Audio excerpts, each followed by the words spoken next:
Hello friends, welcome to my channel. आज मैं explain करने जा रही हूँ माय सीक्रेट ब्राइड का पार्ट 6। जैसा कि हमने अपने लास्ट एपिसोड में देखा था कि जो ड्राइवर था, जो विटनेस था एक्चुअल में बेल के केस का, वो सुसाइड कर लेता है। फिर हम नेक्स्ट सीन में देखते हैं कि हम शुरुआत में देखते हैं कि जो हमारी स्वाम है वो कुछ अजीब सी हरकत कर रही होती है। वो अजीब सी हरकतें इसलिए कर रही होती है, मतलब जो नाश्ते का टेबल होता है, क्योंकि कल रात जो है रुत ने उसको हक किया होता है, तो उसको थोड़ी शर्म फील आ रही होती है रुत के सामने। वो दोनों साथ में बैठे होते हैं और तभी वहाँ पे रुत की सिस्टर डा आ जाती है। डा उसे देख के कहती है कि मतलब रुत के पास आती है, कहती है कि मैं अपने हनीमून पे से वापस आ गई, और जानबूझकर स्वाम को सुनाने लगती है कि और अब पता है मेरा हस्बैंड सिर्फ मेरा ही रहेगा और किसी बेवकूफ़ लड़की के पास नहीं जाएगा।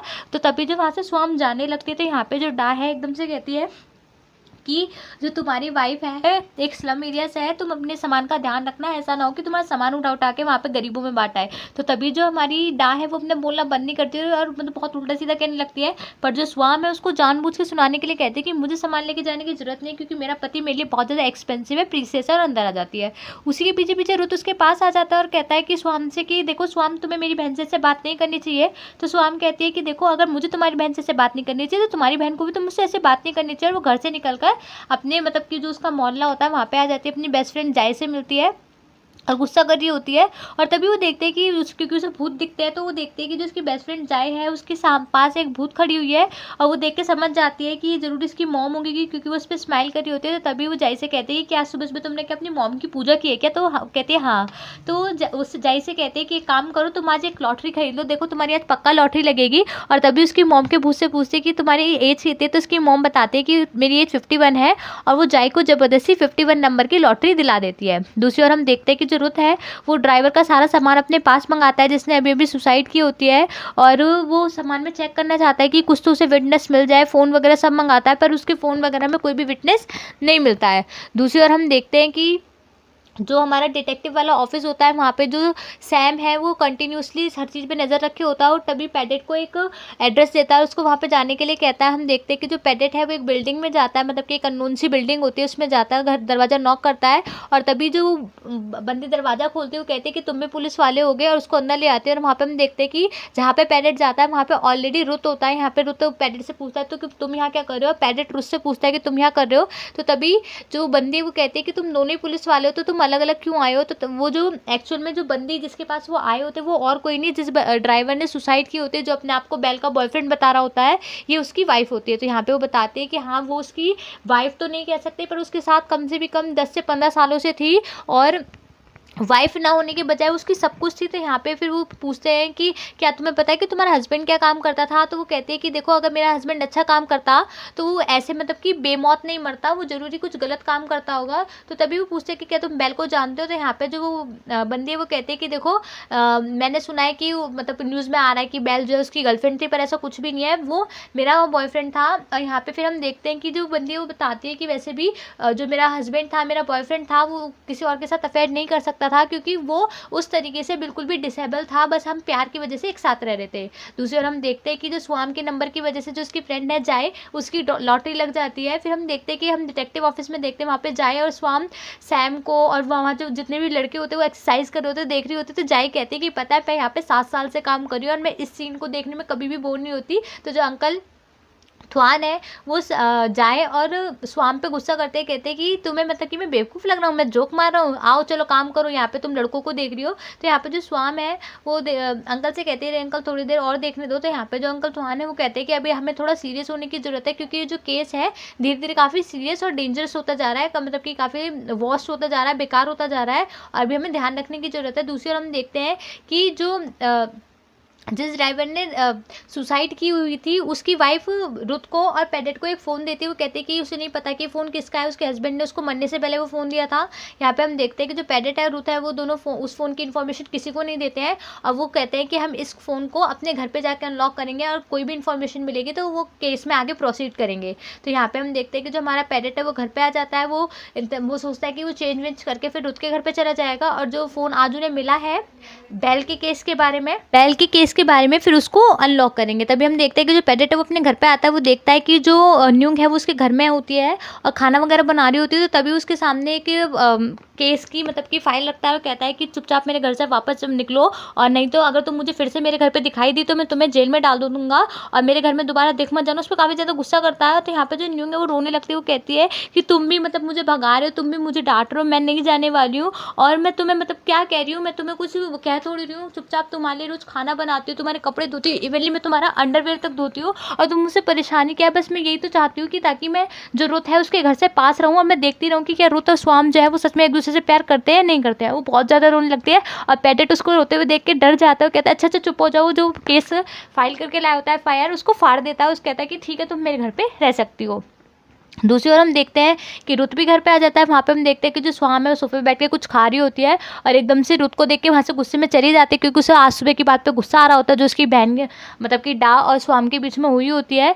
यहाँ पे हम देखते हैं कि वो जो रुत है फिर वो भी उससे कुछ नहीं कहता है, वो अपने रूम में चला जाता है। दूसरी ओर हम देखते हैं कि यहाँ पे जो हमारा पैडेट है वो न्यूंग को समझाने की कोशिश करता है कि देखो ये 21st सेंचुरी चल रही है, तुम्हें फिलहाल मतलब कि एक ऐसे बंदे के पीछे नहीं पड़े रहना चाहिए, एक ऐसे बंदे के पीछे नहीं पड़े रहना चाहिए जो तुम्हें पसंद ना करता हो। तुम्हें अब आगे मूव ऑन करना चाहिए, ना कि उसी के पीछे पड़े रहना चाहिए। तो यहाँ पे जो न्यूंग है वो बताती है कि देखो मैं उसके पीछे इसलिए पड़ी हुई हूँ क्योंकि मेरी मॉम ने सिर्फ और सिर्फ मुझे रुत को डेट करने के अलाउ किया था, और रुत ने अब शादी कर लिया, और मेरी मॉम चाहते हैं कि मैं एक बुढ़े से इंसान से मतलब कि उनकी पसंद के इंसान से शादी कर लूँ, और मैं अपनी मॉम की पसंद से शादी नहीं करना चाहती। इसलिए मैं सोच रही हूँ कि अगर रुत और स्वाम की शादी नकली होगी तो उनकी शादी टूट जाएगी और फिर मैं उससे शादी कर लूँगी और मुझे उस बुढ़े से इंसान के साथ शादी नहीं करनी पड़ेगी। तो यहाँ पे जो हमारा पैडेट है उसकी बातों पे हंसने लगता है। तो यहाँ पे वो कहता है कि अच्छा ठीक है मैं तुम्हें अपने घर की दे दूंगा, पर प्लीज़ कुछ फ़ायदा मत मतलब नाजायज़ फ़ायदा मत उठाना और ज़्यादा ही रुत को परेशान मत करना। दूसरी ओर हम देखते हैं कि उस फ़ोन को लेकर जो रुत है बहुत ज़्यादा टेंशन में होता है, और हम देखते हैं कि जो हमारी स्वाम है वो भी घर में कुछ अजीब फील कर रही होती है। उसे ऐसा लगता है कि उसके आसपास कुछ है, मतलब वो कुछ महसूस कर रही होती है, कुछ स्पिरिचुअल पावर टाइप से कुछ महसूस कर रही होती है, पर वो समझ नहीं पाती एक्चुअल में क्या है। एक्चुअल में वो रियल में वो बेल की जो साउल है उसको फील कर रही होती है। नेक्स्ट डे हो जाता है। यहाँ पे हम देखते हैं कि जो अंकल थ्वान है वो पैडेट के पास फ़ोन करते हैं, उससे पूछते हैं कि क्या तुमने वो फ़ोन को अनलॉक किया। तो यहाँ पे पैडेट बताता है कि नहीं उसने अभी अनलॉक नहीं किया है, वो अभी डिप्यूटी के यानी रुत के घर पे जा रहा है। दूसरी ओर हम देखते हैं कि यहाँ पे हमारा जो रुत है स्वाम को मनाने की कोशिश करता है। वो कहता है कि अच्छा चलो अब मान भी जाओ, तुम गर्लफ्रेंड बॉयफ्रेंड की तरह गुस्सा मत करो, हम दोनों तो हस्बैंड वाइफ है। और तभी हम देखते हैं कि जब वो दोनों बात कर ही रहे होते हैं तभी वहाँ पे रुत की सिस्टर डा और सुक आ जाते हैं। यहाँ पे जो वो दोनों उसके लिए गिफ्ट लेके आती है। यहाँ पे बताते हैं कि जब वो हनीमून पे गई थी तो वहाँ से बहुत सारे गिफ्ट लेके आई थी, इसलिए वो उसके लिए सारा का सारा सामान लेके आती है। तो यहाँ पे वो जितने भी गिफ्ट होते हैं वो जानबूझ के रुत जो है सुक के सामने सारे के सारे गिफ्ट स्वाम को दे देता है। कहता है कि जो भी तुम मेरे लिए लाई हो इसका मतलब मेरी बीवी के लिए भी लाई हो। तो यहाँ पे जो सुक है वो जानबूझ के ऐसे दिखाती है कि जैसे उसको स्वाम से कोई प्रॉब्लम ही नहीं है, उससे काफ़ी अच्छे से बात करने की कोशिश करती है, पर जो हमारी स्वाम है उसको अच्छा नहीं लगता, वो बाहर आ जाती है। तब यहाँ पे हम पैडेट देखते हैं। पैडेट कहता है कि तुम मार क्यों आ गए थे। यहाँ पे स्वाम कहते हैं कि अरे यार घर जो है बिल्कुल बेकार आदमियों से भरा हुआ है, मेरा बिल्कुल मन नहीं कर रहा अंदर आने का। तो पैडेट कहता है कि चुपचाप चलो अंदर आ जाओ। तभी हम देखते हैं कि जो पैडेट है वो रुत से कहता है कि चलो हम उस काम को कर लेते हैं। तो यहाँ पे जो हमारा रुत है वो स्वाम से कहता है कि देखो जो मेरी सिस्टर और जो ये सुक आई है तुम इनके पास बैठो, उनसे बात वगैरह करो। तो यहाँ पे जो स्वाम है वो कहते हैं कि मुझे नहीं बैठना। तो यहाँ पे बड़ी ज़बरदस्ती से रुत उससे कहता है कि प्लीज़ बैठ जाओ, अब तुम मेरी वाइफ बनी हो तो मेरी वाइफ वाले सारे हक निभाने पड़ेंगे। और उसको ज़बरदस्ती डा के पास और सुक के पास छोड़ के चला जाता है। जैसे ही वो चला जाता है तो स्वाम कहते हैं चलो वो चला गया, मतलब अब यहाँ पे कोई भी आदमी नहीं है, इसका मतलब अब ड्रामा करने की जरूरत नहीं है, बताओ तुम यहाँ पे क्या करने आई हो, मुझसे बदला लेने आई हो ना। और दूसरी ओर हम देखते हैं कि जो हमारा रुत है और जो पैडेट है वो फ़ोन को अनलॉक कर लेते हैं, उसमें फ़ोटो वगैरह देखते हैं, उनमें उसको बेल के रियल बॉयफ्रेंड की फ़ोटो दिखती है। मतलब कि वो जो ड्राइवर अपने आप को बेल का बॉयफ्रेंड बता रहा होता है, हस्बैंड बता रहा होता है, वो एक्चुअल में बेल का बॉयफ्रेंड नहीं होता, उसका कोई और बॉयफ्रेंड होता है। यहाँ पे उन्हें उसके रियल बॉयफ्रेंड की फ़ोटो दिखती है, पर उसका जो व्हाट्सअप होता है वो उसको अनलॉक नहीं कर पा रहे होते हैं। दूसरी ओर हम देखते हैं कि जो डा है और सुख है वो जानबूझ के ऐसी ऐसी बातें कर रही होती है जो स्वाम को परेशान करे। फिर एकदम से जो डा है वो कहते हैं कि मैं अपने हनीमून पे गई थी और मैं ना चाहते हुए भी तुम्हारे लिए बैग लेके आई हूँ, अगर तुम्हें लेना है तो ले लो और तुम फेंकना चाहते हो तो फेंक दो। तो पर जो हमारी स्वाम है वो पहले तो सोचते कि मैं क्यों लूँ, और फिर एकदम से उस बैग को देखते हुए इतना एक्सपेंसिव सा लगता है, कहते हैं कि मैं इतनी बेवकूफ़ नहीं हूँ कि मैं सामान फेंक दूँ, ठीक है मैं इस बैग को लेने के लिए तैयार हूँ। तब वहाँ से डा चली जाती है और जो सुख है उससे कहती है कि लो मैं भी तुम्हारे लिए अपनी तरफ से पर्सनल कुछ लेके आई हूँ, लो इस सामान को ले लो। तो यहाँ पे वो 2 बैग उसको दे के चली जाती है। तो यहाँ पे जो हमारी स्वाम है उसको देखती नहीं कि पता नहीं क्या है, और फिर उसको उससे ज़्यादा इंटरेस्ट होता है कि जो रुत है, पैडेट है, क्या उन्होंने वो फ़ोन खोला है या नहीं खोला है।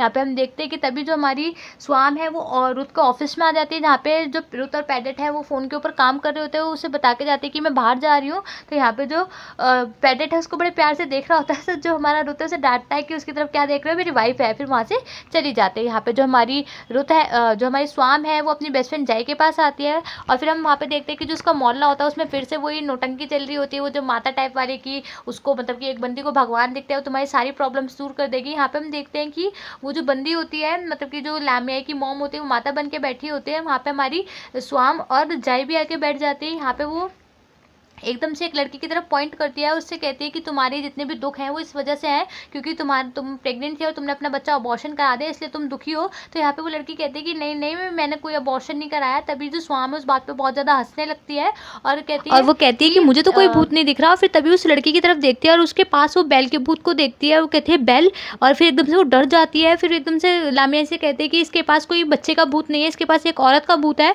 और तभी वो उस लड़की से पूछती है कि क्या तुम बैल की फ्रेंड हो। तो यहाँ पर जो लड़की एकदम से रोने लगती, कहती कि हाँ मैं बेल की फ्रेंड हूँ। तो यहाँ पे जो बेल है एकदम से जो उसका भूत है वो स्वाम की तरफ देखने लगता है। वो लड़की बहुत तेज रोने लगती है। वो कहती है कि बेल प्लीज़ मुझे माफ़ कर दो, बेल प्लीज़ मुझे माफ़ कर दो कि मैं तुम्हारे लिए कुछ नहीं कर पाई। और जो हमारी स्वाम है बहुत ज़्यादा टेंशन में हो जाती है। दूसरी ओर हम देखते हैं कि जो हमारा पैडेट है होता है वो काफ़ी सारे पासवर्ड ट्राई कर रहे होते हैं कि कैसे भी करके वो बेल का जो व्हाट्सअप है वो खोल सके, जिससे कि उसका जो केस है आगे प्रोसीड हो सके। पर कोई भी मतलब नंबर उससे शूट नहीं कर रहा होता है। यहाँ पे दूसरी ओर हम देखते हैं कि जो हमारी स्वाम है वो बार बार बेल से बात करने की कोशिश कर रही होती है कि तुम क्या चाहते हो, तुम मुझे बार बार क्यों दिख रही हो, बार बार क्यों दिख रही हो। पर जो बीच में वो लामिया की मॉम जो माता बन के बैठी होती है वो बिल्कुल भी उसे सुनने नहीं देती है। सारे के सारे लोग कहने लगते हैं कि ए स्वाम चुप हो जाओ, तुम जानबूझ के हमारा जो मतलब कि आज का जो सत्संग है उसको बिगाड़ना चाह रही हो, चलो भागो यहाँ से, यहाँ पे मतलब ट्रबल क्रिएट मत करो, हमें परेशान मत करो। पर यहाँ पे जो स्वाम है उसको काफ़ी टेंशन हो रही होती है क्योंकि उसे साफ साफ बैल का भूत दिखाई दे रहा होता है। और यहाँ पे जो बैल है एक नंबर बोलने की कोशिश कर रही होती है, पर स्वाम समझ नहीं पा रही होती कि ये नंबर क्यों बोल रही है, ये क्यों बोल रही है। तो यहाँ पे कहते हैं कि तुम मुझसे क्या नंबर बोल रही हो, वो समझ नहीं पा रही होती है। पर जो बैल है उस नंबर को दोबारा रिपीट नहीं करती है। सभी लोग सोचते हैं कि शायद जो ये स्वाम नंबर बोल रही है, मतलब कि जो बेल नंबर बोल रही होती है, स्वाम उस नंबर को रिपीट कर रही होती है, तो सब लोग सोचते हैं कि शायद वो लॉटरी का नंबर है। पर स्वाम समझ नहीं पा रही होती है कि एक्चुअल में बेल उसे बताना क्या चाह रही है, क्या नहीं बताना चाह रही है। और फिर हम देखते हैं कि जो स्वाम अपने घर पे आ जाती है और जो सामान उसको हमारी सुख दे के गई होती है उसको देखते हैं। वो देखते हैं कि सुख क्या अजीब अजीब सी ड्रेसेस दे के गई होती है। वो एक्चुअल में उसको नाइटी टाइप सी ड्रेस दे के जाती है। फिर हम देखते हैं कि जो स्वाम है वो बाहर आती है, मतलब नीचे कुछ खाने के लिए आती है। वहाँ पे वो रुत को बैठा हुआ देखती है और उसके पीछे बैल के भूत को फिर से देखती है। वो कहती है कि मतलब कि बैल मुझे क्यों दिखाई दे रही। तो यहाँ पे जो हमारा रुत है वो इसे एकदम से देख के कहता है कि क्या हुआ, तुम इतनी ज़्यादा डर क्यों गई हो। तो यहाँ पे जो हमारी स्वाम है वो कहती है कि कुछ भी नहीं है, अच्छा तुम आइसक्रीम खा रहे हो तो चलो मैं भी तुम्हारे साथ आइसक्रीम खा लेती हूँ। वो उसके पास आ जाती है और कहती है कि देखो रुत, मुझे तुमसे कुछ इंपॉर्टेंट बात करनी है। एक्चुअल में मुझे ऐसा लगता है कि जो ये केस है ये काफ़ी स्ट्रेसफुल से होता जा रहा है और इसमें कुछ ना कुछ तो बात है और मैं तुमसे बताने की कोशिश कर रही हूँ। तो तभी जो हमारा रुत है उसकी तरफ मतलब अपनी चेयर से उठ के उसके पास आता है, उसके फेस को साफ करता है, कहता है कि तुम्हें टेंशन लेने की ज़रूरत नहीं है, अभी तुम्हारा हस्बैंड इन सब कामों के लिए है। और फिर वो वहाँ से जाने लगता है, कहता है कि मैं अपना काम कर रहा हूँ, अपने हाथ वगैरह धोकर बर्तन वगैरह साफ करके सो जाना। तो यहाँ पे जो हमारी स्वाम है उसकी तरफ अजीब सी तरीके से देखने लगती है, पर फिर भी उसके दिमाग में सिर्फ वही सब चल रहा होता है और ज़रूरत है उससे कह के जाता है कि अपना हेड वॉश कर लेना। यहाँ पे दूसरी ओर हम देखते हैं कि जो हमारी स्वाम है वो अपने कमरे में आती है और फिर से वो बैल के भूत को देखती है। वो देखती है कि यार ये मेरा पीछा क्यों करी। बार वो उससे पूछते हैं कि आखिर तुम मुझसे क्या चाहते हो। और तभी जो बैल है वो अपने हाथों से कुछ इशारा करके बताती है, फ़ोन टाइप का वो कुछ ऐसे दिखाती है कि जैसे वो कुछ लिख रही हो फ़ोन में, कुछ नंबर टाइप कर रही हो। तो यहाँ पे जो स्वाम है उस नंबर को बड़े ध्यान से देखती है, कुछ 4942 ऐसे करके नंबर होता है। यहाँ पे जो हमारी स्वाम है वो कहती है कि यार पता नहीं लोग इतने एडिक्टेड हो जाते हैं फ़ोन के कि मरने के बाद भी फ़ोन चलाते रहते हैं। तो यहाँ पे जो एकदम से स्वाम है पीछे मुड़ती है और एकदम से जो हमारी स्वाम की नींद खुल जाती है और वो समझ नहीं पाती एक्चुअल में क्या हुआ। और वो जल्दी से उस नंबर को लेके नीचे लेके आती है, तभी वो मतलब कि ब्रेकफास्ट टेबल पे, और वहाँ पे वो न्यूंग को भी देखती है। तो फिर उस नंबर को बताना भूल जाती है रुत को और वो न्यूंग से कहती है, मतलब कि रुत को उससे कहती है कि अच्छा तुम न्यूंग के साथ टाइम स्पेंड करो तो करो, मैं भी कमरे में जाकर दोबारा सो जाती हूँ। पर जो हमारा रुत है उससे कहता है कि नहीं, तुम इसे यहाँ से भगाओ। यहाँ पे जो हमारी न्यूंग है उसने बहुत सारा खाना तैयार किया होता है, बहुत सारा नाश्ता तैयार किया होता है उसके लिए। और तभी हम देखते हैं कि वहाँ पे पैरेट भी आ जाता है। यहाँ पे जो न्यूंग है वो रुत से कहती है कि अच्छा ठीक है, तुम मुझसे शादी नहीं करना चाहते, अभी हम बेस्ट फ्रेंड तो बन के रह ही सकते हैं। पर रुत चाहता है कि जो न्यूंग है वो वहाँ से चली जाए। जो हमारी स्वाम है ताकि न्यूंग को बुरा ना लगे, दोबारा अपने कमरे में आ जाती है। उस नंबर को सोच रही होती है कि ये नंबर एक्चुअल में किस चीज़ का है। है और तभी वहाँ पे पैडेट आ जाता है। पैडेट वहाँ पे न्यूंग को देख के थोड़ा अच्छा फील नहीं करता है। यहाँ पे पैडेट उसको देखता है कि बेवकूफ़ लड़की फिर इस रुत के पीछे पड़ी हुई है, बल्कि रुत इसको पसंद भी नहीं करता है। तो यहाँ पे जो पैडेट है उससे कहता है कि अच्छा तुमने खाना बना दिया है, मतलब कि रुत का खाना बना दिया, अब यहाँ से जाओ। और तभी हमारी जो स्वाम है वो जो सुग उसको ड्रेस दे के गई होती है, उस ड्रेस को पहन के आ जाती है। तो यहाँ पे न्यूंग कहती है कि तुम ये कैसी अजीब सी वल्गर सी ड्रेस पहन के आई हो। तो यहाँ पे जो स्वाम है वो कहती है पता आज मेरे हस्बैंड की छुट्टी है और हम छुट्टी वाले दिन ऐसे कपड़े पहन के रहते हैं, रोमांस करते हैं। तो यहाँ पे जो हमारा पैरेट है वो हंसने लगता है, न्यूंग को बहुत ज़्यादा चिड़न होने लगती है। वो ड्रेस बहुत ज़्यादा मतलब कि ओपन टाइप से होती है, वल्गर टाइप से होती है। जो न्यूंग है वो कहती है कि प्लीज़ इस ड्रेस को जाओ अंदर जाओ, कुछ कपड़े पहन के आओ। तो यहाँ पे जो स्वाम है वो कहती है कि तुम्हें क्या प्रॉब्लम हो रही है, तुम लोग एक्स्ट्रा हो, हाँ आज तो मेरे हस्बैंड का डे है। तभी वहाँ से जो न्यूंग है वो किलस के चली जाती है। तभी जो रुत उससे कहता है कि तुम क्या पहन के आई हो। उसको जो कपड़े वो पहन के आती है उससे स्वाम को कवर करता है, उसको गोद में उठा के रूम के अंदर ले जाता है। कहता है कि तुम कैसे कपड़े पहन के आई हो। तो यहाँ पे जो हमारी स्वाम है वो कहती है कि देखो मैं न्यूंग को डांट के नहीं भगा सकती थी, तो यही एक तरीका था। और वैसे भी जो ड्रेस है वो सुख मेरे को दे के गई है, तुम्हारी एक्स गर्लफ्रेंड ने दिया, उसने बताया कि तुम्हारा टेस्ट ऐसी है। तो यहाँ पे जो हमारा रुत है उससे कहता है कि अच्छा मेरा टेस्ट ऐसी है, तो उसको ज़बरदस्ती किस करने की कोशिश करने लगता है। तो जो हमारी स्वाम है वो अपने टॉयलेट में घुस जाते हैं। फिर हम देखते हैं कि जो रुत है वो पैडेट है वो फिर से उसी काम में लग जाते हैं, वो पासवर्ड खोजने में लग जाते हैं। तभी वहाँ पे हमारी स्वाम आती है उनके लिए कॉफ़ी वगैरह लेके, और उस फ़ोन को उठाती है जो बेल का फ़ोन होता है, और कहती है कि अच्छा लाओ मैं पासवर्ड डालती हूँ। और वो जो नंबर होता है बेल ने जो उसे एक रात पहले दिया होता है उसको डालते हैं, और एकदम से जो उसका फ़ोन है व्हाट्सएप है वो खुल जाता है। उसके खुलते ही जो यहाँ पे हमारा रुत है और जो पैडेट है वो एकदम से स्वाम को घूरने लगते हैं, उस पर शक करने लगते हैं। कहते हैं कि तुम बेल को जानती थी ना, तुम्हें उसके बारे में कुछ तो पता था ना। दूसरी ओर हम देखते हैं कि जो डिटेक्टिव ऑफिस होता है उसमें भी सारी इन्फॉर्मेशन आ चुकी होती है कि जो बेल का फ़ोन है, जो उसका पासवर्ड है व्हाट्सएप का, वो खुल चुका है। यहाँ पे जो हमारा रुत है वो स्वाम पे गुस्सा करता है, कहता है कि अब तो मुझे ऐसा लग रहा है कि मेरी वाइफ ही इस केस में मुजरिम ना निकले। तो यहाँ पे जो हमारी स्वाम है वो कहती है कि ऐसा कुछ भी नहीं है, सच में ये जो मतलब कि जो वो मेरे को पासवर्ड है ये बेल ने मुझे एक रात पहले सपने में आके दिया है। और यहाँ पे जो रुत है उससे कहता है कि कैसी नॉनसेंस जैसी बात कर रही हो। तो यहाँ पे जो पैडेट है वो कहता है कि अच्छा मैं तुम्हारी बात पर विश्वास करने के लिए तैयार हूँ। तो वो कहते हैं कि अच्छा चलो ठीक है, तुम मेरी बात पर विश्वास कर रहे हो, ये सब छोड़ो, तुम्हें नहीं है विश्वास करो, मत करना है मत करो, पर जल्दी से तुम मतलब कि उसका व्हाट्सअप खुल गया, जल्दी से चेक करो जो आगे का केस है, ताकि आगे प्रोसीड हो सके। यहाँ पे हम देखते हैं कि जो हमारा मतलब कि जो हमारा रुत है उसको वहाँ पे उसके बॉयफ्रेंड का जो उसका रियल बॉयफ्रेंड होता है बेल का, उसका नंबर मिल जाता है। यहाँ पे हम देखते हैं कि जो हमारी स्वाम है वो फ़ोन उठाती है और एकदम से उसकी जो रियल बॉयफ्रेंड बी होता है उसका नाम उसको मैसेज कर देती है कि क्या अभी तुम जिंदा हो। तो यहाँ पे तभी जो रुत है उस पर गुस्सा करता है। तो स्वाम कहती है अगर तुम सोचते रहोगे तो तुम्हें पता कैसे चलेगा, अगर वो जिंदा होगा तो ज़रूर ही दूसरी तरफ से मैसेज आ जाएगा। दूसरी ओर हम देखते हैं कि जो सियाहा का जो अपना पर्सनल असिस्टेंट होता है चीचा, जो उसका बेस्ट फ्रेंड टाइप होता है, उसकी तबीयत कुछ ख़राब हो रही होती है। तभी जो उसका दूसरा असिस्टेंट होता है एंड बीपी न्यूंग उसके पास आता है, कहता है कि तुम्हारी तबीयत मतलब कितनी ज़्यादा ख़राब है और तुम आराम क्यों नहीं करते हो। तो यहाँ पे जो चीज़ है उससे कहता है कि तुम्हें ज़्यादा टेंशन लेने की ज़रूरत नहीं है, मेरे को बस थोड़ी सी तबीयत ख़राब है, मैं दवाई वगैरह खा लूँगा, मैं ठीक हो जाऊँगा। दूसरी ओर हम देखते हैं कि जो बेल का हस्बैंड है बी, वो एक जगह पे छुपा हुआ होता है, उसको काफ़ी ज़्यादा डर लग रहा होता है, क्योंकि ऐसा कुछ होता है मतलब कि उसे देख के ऐसा लग रहा होता है कि जैसे कोई उसे भी उसकी वाइफ की तरह मानने की कोशिश कर रहा हो। जो मैसेजेस स्वाम ने उसको भेजे होते हैं, मतलब कि बी के नंबर पर भेजे होते हैं, वो उन मैसेजेस को चेक तो करता है, मतलब मैसेज चेक हो जाते हैं पर उनका कोई रिप्लाई नहीं करता है। तो इस तरफ जो हमारे रुत, पैडेट और स्वाम को ये तो कंफर्म हो जाता है कि जो बी नाम का बंदा है वो जिंदा है, पर उनको कोई भी मैसेज नहीं आता है। यहाँ पे हम देखते हैं कि जो स्वाम है वो कहते हैं कि चलो तुम्हें इतना तो कंफर्ट में हो जाना चाहिए कि जो उसका रियल बॉयफ्रेंड है वो जिंदा है और ये जो केस है वो थोड़ा सा आगे प्रोसीड हो सकता है। तभी हम देखते हैं कि जो स्वाम है वो कहते हैं कि अच्छा मुझे चलो किसी इंपॉर्टेंट काम पे जाना है। तो तभी रुत कहता है कि नहीं तुम नहीं जा सकती। तो यहाँ पे स्वाम है उससे कहते हैं कि तुम मुझे नहीं रोक सकते। तो यहाँ पे रुत कहता है कि नहीं नहीं तुम मेरी वाइफ हो, मैं तुम्हें रोक सकता हूँ। पर जो स्वाम है उसकी बिना सुने चुपचाप मतलब अपने मोहल्ले में जहाँ पे वो जाई के पास आ जाती है। यहाँ पे हम देखते हैं वो अपनी बेस्ट फ्रेंड जाई के पास आई होती है। यहाँ पे जाई उससे कहती है कि तुम्हें बार बार बेल का भूत दिख रहा है, तो एक काम करते हैं मैं तुम्हें मतलब कि पूजा करने के लिए मंदिर ले जाती हूँ। यहाँ पे हम देखते हैं कि जो हमारी स्वाम है और जो जाई है वो पूजा करने के लिए यहाँ पे मंदिर में आ जाते हैं। यहाँ पे वो पूजा वगैरह करती है। यहाँ पे उसे आके अच्छा सा लगता है, पर उसे कुछ फील आ रहे होते हैं, उसे बार बार कुछ अजीब सा लग रहा होता है। दूसरी ओर हम देखते हैं कि जो हमारी स्वाम की मॉम है वो बहुत ज़्यादा रो रही होती है। वो एक सामान मतलब कि एक बॉक्स टाइप निकाल के बहुत ही ज़्यादा रो रही होती है। ऐसा लगता है जैसे वो किसी को बहुत ज़्यादा मिस कर रही है और अपनी बेटियों से उन्होंने कुछ छुपा रखा है, वो कुछ बताना नहीं चाहती, वो बहुत ज़्यादा रो रही होती है। दूसरी ओर हम देखते हैं कि जो जाए है वो कहते हैं कि ये जो भगवान है, अगर तुम इनसे अपनी सारी बात बता दोगी तो तुम्हें खुशी मिलेगी और साथ में तुम्हारे सारे दुख दूर हो जाएंगे। और तभी हम देखते हैं कि जो स्वाम है वो पूजा करने के बाद एक बंदे को मंदिर की दीवार से बाहर आते हुए देखती है। उसने बिल्कुल व्हाइट कलर के कपड़े पहने होते हैं, उसमें से बिल्कुल व्हाइट वाइब्स निकल रही होती है। उसे देख के काफ़ी उसे अच्छा लगता है, वो समझ नहीं पा रही होती है वो कौन है। और तभी वहाँ पे जाई आ जाती है और एकदम से उस जिस बंदे की उसे साउल दिख रही होती है वो गायब हो जाती है। तो यहाँ पे जो हमारी स्वाम है वो जाय को बताती है कि एक्चुअल में उसने एक बंदे की साउल को देखा है जो कि बिल्कुल वाइट वाइट सी थी। अब उसे देख के उसे काफ़ी पॉजिटिविटी सी मिल रही थी। और दूसरी ओर हम देखते हैं कि जो स्वाम की मॉम है वो कंटिन्यूसली एक बॉक्स को देख के बार बार रोए जा रही होती है। यहाँ पे हम देखते हैं कि जो स्वाम है फिर वो डिटेक्टिव ऑफिस में आ जाती है। वहाँ पे बैठी बैठी कुछ सोच रही होती है कि एक्चुअली वो किस बंदे की स्वाम थी, मतलब साउल थी।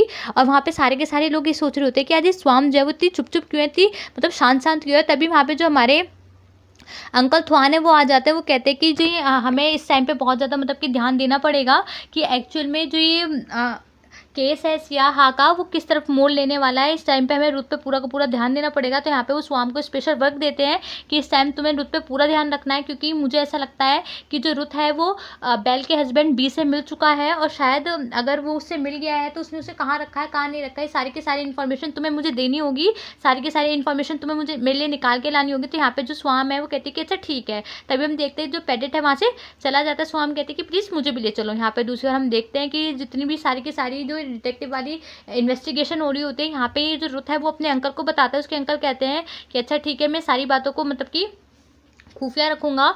पर उसके अंकल उससे मतलब कि उसको एडवाइस देते हैं कि तुम्हें ये केस छोड़ देना चाहिए, क्योंकि ये जो केस है दिन पे दिन कॉम्प्लिकेटेड होता जा रहा है। ऐसा ना हो कि तुम्हारे जो करियर का मतलब ड्रॉबैक हो जाए। दूसरी ओर हम देखते हैं कि जो स्वाम है वो अपने घर आने के लिए उसे काफ़ी सारी गाड़ियाँ वगैरह चेंज करनी होती है। तो वो सोचती है यार क्या गाड़ी चेंज करूँ, और वो रुत को बुला लेती है। वहाँ पर हम देखते हैं कि जो हमारी स्वाम है वो वहाँ पर जितने भी बस स्टॉप पर लोग खड़े होते हैं उनके सामने कहती है कि ये मेरा हस्बैंड है, ये मेरे हस्बैंड है। और मतलब सबके सामने बहुत ज़्यादा दिखावा करती है, क्योंकि उसकी बड़ी सी गाड़ी होती है, सबको दिखाते हैं कि मेरे हस्बैंड है। वो सारे लोग उसे देख के कहते हैं अरे वाह आपके हस्बैंड बहुत ज़्यादा खूबसूरत है, तालियां बजाने लगते हैं। यहाँ पे जो हमारी स्वाम बहुत ज़्यादा दिखावा करती है। तो यहाँ पे जो रुत है उससे कहता है कि तुम इतना ज़्यादा दिखावा क्यों करती हो, और मतलब कि शो ऑफ करने के लिए बुलाया ना तुमने मुझे यहाँ। तो यहाँ पे जो हमारी स्वाम है वो कहती है कि अच्छा मेरे पास 3 महीने के लिए इतना हैंडसम और इतना मतलब कि अमीर टाइप का हस्बैंड है, तो क्या मैं उसका शो ऑफ भी नहीं कर सकती, और तुम मेरे हस्बैंड हो नहीं क्या। तो यहाँ पे जो हमारी वो रुत और स्वाम है बहुत ज़्यादा मज़े में जा ही रहे होते हैं। और तभी रास्ते में एक बड़ा सा ट्रक आ जाता है जो उनकी कार को ओवरटेक कर जाता है। उसको देखते ही जो हमारा रुत है वो एकदम से खुशहाल सा माहौल जो एकदम से मतलब कि वो अजीब सा हो जाता है। उसका जो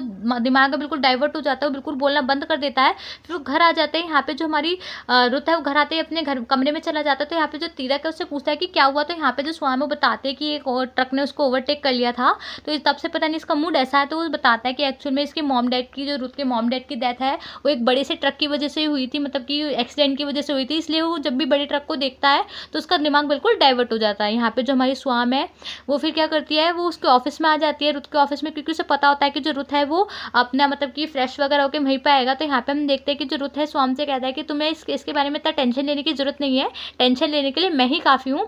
और फिर वो स्वाम से कहता है कि तुम ज़्यादा टेंशन मत लो। दूसरी ओर हम देखते हैं कि डेली की तरह जो हमारी न्यूंग है वो पैरेट का खाना वगैरह तैयार कर रही होती है। तभी वहाँ पे पैरेट आ जाता है जो बिल्कुल खून से लथपथ होता है, बिल्कुल काला पीला सा हुआ रहता है।